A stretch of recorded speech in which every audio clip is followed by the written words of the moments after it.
Mouse काम ही नहीं कर रहा है मेरा, मतलब ट्रैक पैड काम नहीं कर रहा है, ये ट्रैक पैड ख़राब हो गया है, ये देखो। हेलो फ्रेंड्स, मैं हूं दक्षेश ठक्कर और हमारे यूट्यूब चैनल पे आप सबका स्वागत है। तो आज हम फैक्ट चेक करने वाले हैं Infinix GT Book gaming laptop का। तो इसमें क्या होगा, गेमिंग टेस्ट? नहीं, बिल्कुल भी नहीं। Benchmark test? नहीं, वो भी नहीं होने वाला। ये सारे टेस्ट आपको यूट्यूब में और बहुत सारे वीडियो मिलने वाले हैं, लेकिन इसके अंदर जो दिया हुआ है कंट्रोल पैनल, उसको हम डिटेल में समझने वाले हैं। क्या इसमें कोई बग्स है या नहीं है, ये कैसे कस्टमाइज़ कर पाता है और कैसे कस्टमाइज़ नहीं कर पाता है, वो सब भी हम इसी वीडियो में कवर करने वाले हैं। इसके अंदर एक और फंक्शन दिया हुआ है, कौन सा? मक स्विच का। जी हाँ दोस्तों, हम समझने वाले हैं कि मक स्विच कैसे काम करता है और उसका हम बेनिफिट कैसे ले सकते हैं। और एक चीज़, गेमिंग लैपटॉप में 10 घंटे का बैटरी बैकअप इम्पॉसिबल, लेकिन इस इम्पॉसिबल चीज़ को हम पॉसिबल करने वाले विथ दिस लैपटॉप। लेकिन हाउ, वो भी हम इसी वीडियो में कवर करने वाले। तो ये सब जानने के लिए हमारे साथ जुड़े रहे इसी वीडियो के साथ। तो चलिए शुरू करते हैं। तो ये है कंट्रोल सेंटर। तो हम शुरू करते हैं कंट्रोल सेंटर से कि अंदर कौन कौन से फंक्शंस हमें देखने को मिलते हैं। तो ये आ गए हम कंट्रोल सेंटर में। इसके अंदर टोटल 3 सेटिंग्स मिलते हैं, मतलब एक है सिस्टम मोड, दूसरा है लाइट मोड जिसमें हम लाइट्स कस्टमाइज़ कर पाएंगे, तीसरा है सिस्टम सेटिंग जिसके अंदर मक स्विच का फंक्शंस दिया हुआ है। पहले हम शुरू करते हैं सिस्टम मोड। तो जो सिस्टम मोड है उसके अंदर हमें 3 प्रकार के मोड मिल जाते हैं। एक है ऑफिस मोड, दूसरा है परफॉर्मेंस मोड और जो तीसरा है वो है गेमिंग मोड। अगर आपको लाइट टास्क करने हैं, जैसे कि MS ऑफिस का इस्तेमाल करना है या फिर कोई और वीडियो देखना है या फिल्म देखनी है वगैरह वगैरह, जो टास्क है वो आप ऑफिस मोड में कर सकते हो। लेकिन अगर आपको कोई वीडियो एडिटिंग करनी है या फ़ोटो एडिटिंग करनी है, मतलब थोड़ा परफॉर्मेंस वाला टास्क जो है वो आपको करना है, तो आप परफॉर्मेंस मोड के ऊपर जा सकते हैं। उसके बाद अगर आपको गेमिंग करनी है, मतलब हैवी गेमिंग करनी है या फिर ग्राफिक्स का कोई काम है जहाँ पे ग्राफिक्स बहुत ज़्यादा इस्तेमाल होने वाले, तो उसके लिए आप गेमिंग मोड का भी इस्तेमाल कर सकते हैं। फिलहाल हमें कोई गेमिंग करनी नहीं है तो हम ऑफिस मोड पे वापस आ जाते हैं। और अब हम देखते हैं कि लाइटिंग का जो कस्टमाइजेशन है वो कैसे काम करता है और कितना अच्छे से काम कर पा रहा है। तो ये थी पूरी लाइटिंग की जो सिस्टम है वो यहीं पर दी हुई है। ये पूरी की पूरी कीबोर्ड की लाइट यहाँ से हम कंट्रोल कर सकते हैं। अभी आप देखिए कि यहाँ पे अलग अलग मोड दिए हुए हैं, वो डायरेक्ट ही आप इस्तेमाल कर पाएंगे। ब्रीथ है, उसमें पॉपअप होता है फिर बंद हो जाती है, पॉपअप होती है बंद हो जाती है। वेव में भी वही है, वो ऐसे चलती रहती है।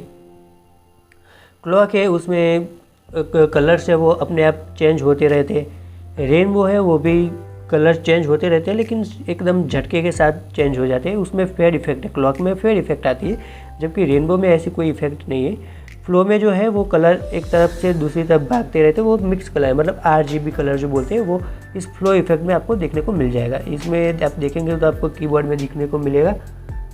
तो ऐसी जो फ्लो है वो आपको यहाँ पे देखने को मिल जाएगी। फिर ये जो रेनबो इफेक्ट है उसमें कलर्स जो होते हैं वो सिर्फ शिफ्ट होते रहेंगे। और जो उसके बाद आता है जो क्लॉक मोड है, उसके अंदर फेड के साथ कलर्स चेंज होते हैं। वेव्स है, उसके अंदर कलर्स एक तरफ से दूसरी तरफ जाते हुए आपको दिखेंगे, मतलब एक पानी की जो लहर होती है उस हिसाब से एक दिशा में जा रही है। और ब्रीथ है, उसमें तो ओपन क्लोज ऐसे लाइट चलती रहती है, वो भी आप देख सकते हो। ये ग्रीन लाइट हुई फिर बंद हो जाती है, फिर शुरू होती है, फिर बंद हो जाती है, तो ऐसे चलता रहता है। और फिर आता है ऑलवेज ऑन, उसमें आपकी जो कलर आपको रखना है वो कलर फिक्स रहेगा। लेकिन इसके अंदर भी 4 सेटिंग और दिए हुए हैं कीबोर्ड में, कि अगर आप यहाँ पे देखेंगे तो यहाँ पे 4 टुकड़ों में हम कलर को अलग अलग कस्टमाइज़ कर सकते हैं। ऐसा कस्टमाइजेशन इन लोगों ने हमको दिया है कंट्रोल सेंटर में। तो चलिए इसको ट्राई करते हैं कि क्या होता है। तो पहले मैं इसका पहला जो भाग है उसका मैं कलर चेंज कर देता हूँ। तो इसका कलर हम कर देते हैं ग्रीन कलर, दूसरा जो पार्ट है उसका कलर हम कर देते हैं पिंक कलर, तीसरा जो पार्ट है उसका हम कर देते हैं येलो कलर, और चौथा जो पार्ट है उसका हम कर देते हैं ब्लू कलर। उसको भी ऑलवेज ऑन ही रखना है। तो ये सब इफ़ेक्ट्स आ गए। आप देख सकते हैं कि कीबोर्ड में भी आपको इफ़ेक्ट्स दिख रही होंगी, सारी इफ़ेक्ट्स आ चुकी हैं। लेकिन अब देखते हैं क्या होता है। इस कंट्रोल पैनल को अगर हम क्लोज कर देते या फिर मिनिमाइज कर देते तो ये देखिए भाई साहब, फिर से जो नॉर्मल लाइट थी वो आ गई। मतलब जो हमने इफेक्ट्स चेंज करके रखी उसका तो कोई मतलब ही नहीं बचा। ये लीजिए, फिर यहाँ पे तो कस्टमाइजेशन का कोई मतलब ही नहीं बनता है। ये सॉफ्टवेयर इशू है, शायद अपडेट के बाद ये सॉल्व हो जाएगा। लेकिन क्या आपके लैपटॉप में भी यही प्रॉब्लम हो रही है? कमेंट करके ज़रूर बताइएगा। चलिए आगे बढ़ते हैं। तो ये था इसका बग। तो इस सॉफ्टवेयर में ऐसा एक बग आपको देखने को मिल सकता है कि जैसे ही आप इसे मिनिमाइज करते हो, आपका जो ये कस्टमाइजेशन है वो स्टे नहीं करेगा, मतलब वो रहेगा नहीं, वो सीधा चला जाएगा। या फिर आप कंट्रोल पैनल को बंद कर देते हो तो भी ये चला जाता है। तो कस्टमाइजेशन की जो ये ऐप है उसमें एक बग है, शायद कंपनी इसे सॉल्व कर दे। जैसे ही हम इसे ओपन करेंगे, ये देखिए, जैसे मैंने इसे कंट्रोल पैनल को वापस से ओपन किया तो ये इफेक्ट्स है वो वापस आ गई। अगर फिर से अगर मैं देखो ये कंट्रोल पैनल है उसको मैं मिनिमाइज़ करूँगा तो ये देखिए इफेक्ट जो है वो चली जाएगी को मिला है। अब देखते हैं बैक जोन में कि यहाँ पे तो ये बैक जोन में क्या है। तो इसमें आपको गेम मोड के अंदर 2 सेटिंग्स मिल जाते हैं। बाकी तो प्री डिफाइंड है। ये ब्रीथ है उसमें भी चालू बंद होती रहती है। फिर जो म्यूज़िक इफेक्ट है उसमें आपको छोटी छोटी लाइन से वो ब्लिंकिंग होती हुई दिखेगी। उसका कलर जो है वो आप कस्टमाइज़ कर सकते हैं, उसमें कोई दिक्कत नहीं है। लेकिन जो गेमिंग मोड है उसमें मुझे RGB कहीं पे भी देखने को नहीं मिला है। मतलब कि यहाँ पे मुझे सिर्फ 2 ही कलर मिले, 1 और 2। यहाँ पे सिर्फ 2 कलर दिख रहे हैं। तो कुछ इस तरह से लाइन चलती रहेगी। यहाँ पे आप देखेंगे तो यहाँ पे भी आपको 2 ही कलर्स देखने को मिलने वाले हैं। तो यहाँ पे ऐसे 2 कलर्स आएंगे। तो ये मेरा जो वेरिएंट है वो सिल्वर कलर का है। शायद ग्रे कलर में यहाँ पे RGB लाइट्स दी हुई है, मतलब सारे कलर्स आप एक साथ इस्तेमाल कर सकते हैं। लेकिन अगर आप सिल्वर कलर का वेरिएंट लेते हो इन्फिनिक्स का तो याद रखिएगा कि यहाँ पे आपको RGB लाइट नहीं मिलने वाली है, मतलब बैक साइड की तरफ, ठीक है। और यहाँ पे तो जो मैंने है वो प्रॉब्लम दिखा दिया है, शायद ये सॉफ्टवेयर का इशू है, कीबोर्ड में जो इशू आ रहा है। एक ज़रूरी बात मैं आप सबको बता देता हूँ। वैसे तो ये बात सबको पता ही होती है, लेकिन जो नए यूज़र्स हैं लैपटॉप के, या फिर जो अभी अभी PC में से डेस्कटॉप PC में से लैपटॉप में शिफ्ट हुए, तो उनको एक दिक्कत देखने को मिल सकती है कि कभी कभार वो काम कर रहे हैं और बीच में ही उनका जो ट्रैक पैड है, मतलब माउस पे काम करना बंद कर देता है। तो हकीकत में ट्रैक पैड ख़राब नहीं हुआ है, उनको लगता है कि उनका जो ट्रैक पैड है वो ख़राब हो चुका है। लेकिन हकीकत ये है कि लैपटॉप के अंदर एक फंक्शन दिया जाता है जो है ट्रैक पैड को लॉक और अनलॉक करने की मेथड। उसमें आप ट्रैक पैड को लॉक कर सकते हो।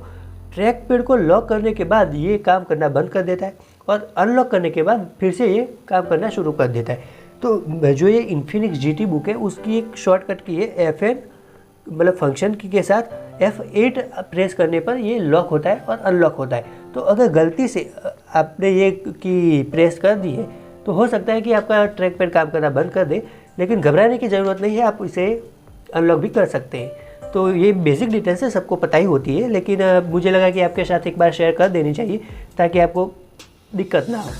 तो चलिए आगे बढ़ते हैं। तो अब सिस्टम सेटिंग में देख लेते हैं कि क्या क्या आता है। तो इसमें हमें मिलता है डिसेबल विंडो की, मतलब अगर आपको ये विंडो की है इसे ऑन रखनी है या ऑफ़ करनी है वो उसका सेटिंग आपको मिल जाएगा। मतलब अगर हम इसे ऑन कर देते हो तो आपकी जो विंडो की है वो डिसेबल हो जाएगी, मतलब काम नहीं करेगी। अगर आपको ऑन रखनी है तो इसे आप ऑफ कर सकते हैं, तो विंडो की फिर से काम करने लग जाएगी।